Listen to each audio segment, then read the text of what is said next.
আসসালামু আলাইকুম, সবাই কেমন আছেন? আশা করি সবাই ভালো আছেন। চলে আসলাম নতুন একটা ব্লগ ভিডিও নিয়ে। তো ভিডিওটা নিয়ে চলে আসলাম ঠিক আছে, কিন্তু মনটা অতটা ভালো না। বসে আছি দেখেন নদীর পাড়, বেড়িবাঁধের কাজ চলতেছে চলমান, তাও মনের ভিতর স্থির না, মনের ভিতর দুব দুব করতেছে, মনটা ভালো লাগে না। কারণ নিজেদের ভিটে বাড়ি ভেঙে খুব সর্বনাশা পদ্মা নদীতে সব বিলীন করে নদীর ভিতর নিয়ে গেছে। এখন এই যে বেড়িতে এখন দেখেন পদ্মার পরে এই যে ঢালাই দিতেছে, কিন্তু কবে যে পুরোপুরি বিড়ি হবে তা আমরা মূলত এখনো জানি না। এই যে আমার এক যে বস্তা বস্তা হালাইতেছে ইয়াতে কি ভাঙন থামবো। গতবার দেখছি কোনো কাঁঠালগুলো কিছু নেই, দেওয়া যাইতেছে রাত 10টা বাজে বাড়ি ঘর ভাঙ্গিয়া।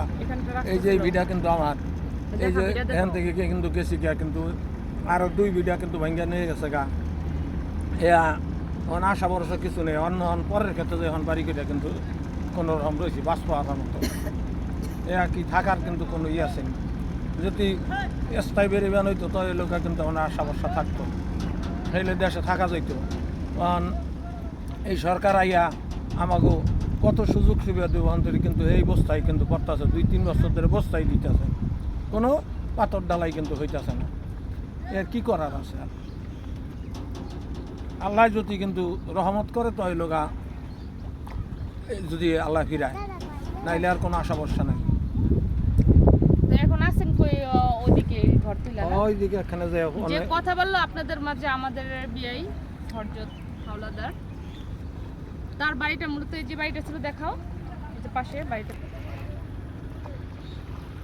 এই যে আমি যেখানে বসে আছি আমার ভাই যেখানে, এটা পাকা রাস্তা, এটা হলো পাকা রাস্তা। অনেকে অভিযানে মাছ কিনতে আসছেন এখানে, এদিকে গেছে বছর এখানে অভিযানে অনেক মাছ বিক্রি হয়েছে ভালো। তখন কোনো জোয়ার ভাটার কিছু ছিল না, তখন দেখেন এই যে এরকম মানে খুব ঠান্ডা ছিল তখন, শুধু এই যে রাস্তা নিচ দিয়ে না ভেঙে গেছে সব, ভেঙে একটা চুরমার হয়ে বিলীন হয়ে গেছে দেখেন, মোটা মোটা করে গেল সব। আর এই যে ভাইদের মানে অনেক জমি ছিল, বাড়ি ঘর, বড় বড় ঘর দোর, সবারই এখানে অনেক বড় বড় ঘর দোর ছিল। কিন্তু দেখেন মানুষ বলে পড়লে বলে ছাই থাকে, কিন্তু ভাঙা ভাই কিছু থাকে। 5 লাখ টাকার ঘরটা বেশি 2 লাখ 25 5 লাখ টাকার ঘর 2 লাখ টাকা বেচছে, তার বোঝেন এর চেয়ে দুঃখ আর কি আছে? কই টাকা পয়সা, কই এত জীবনে টাকা পয়সা ইনকাম করে কোথায় টাকা পয়সা বিলীন হয়ে গেল?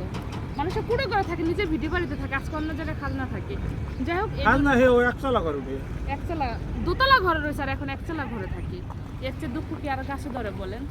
বললাম তো যে মানুষ কুড়ে করে থাকে, নিজের ভিটে বাড়িতে থাকে, আর অন্য জায়গায় থাকাটা পুরো কষ্ট। এর চেয়ে কষ্ট এই পৃথিবীতে কখনো হয় না। আর আমরা নদীর পাড়ের মানুষ, আমাদের টাকা পয়সা মানে কি বলবো, টাকা পয়সা থাকলেও এখন নাই। আমরা এখন পুরা হয়ে গেছি যে মানে সর্বনাশা বাস্তহারা, ডাইরেক্ট বাস্তহারা আমরা এখন। কারণ আমাদের ওরকম কিছু নেই। আগে আমরা নদীর পাড়ের মানুষের সবচেয়ে ভালো ছিলাম না ভাই?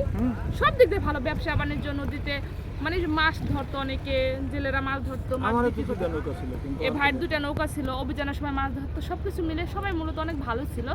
যাই হোক, এই যে এখানে বেরি হচ্ছে, কিন্তু স্থায়ী বেরি যদি হয়তো আমাদের জন্য একটু ভালো হতো। এখনো যে গ্রাম আছে যাই আছে মোটামুটি আছে, বাড়িঘর যাই ভাঙছে, এলাকার মানুষের সাথে দেখা হয়।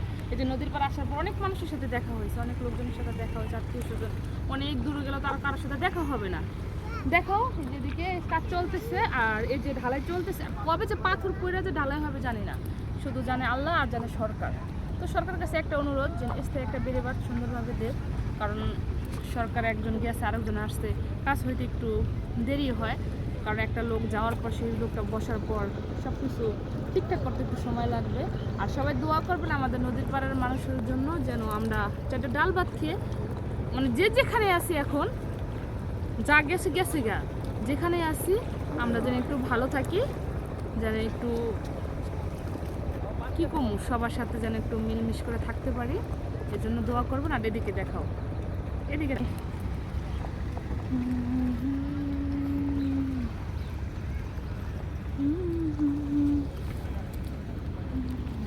তো সবাই ভালো থাকবেন, সুস্থ থাকবেন।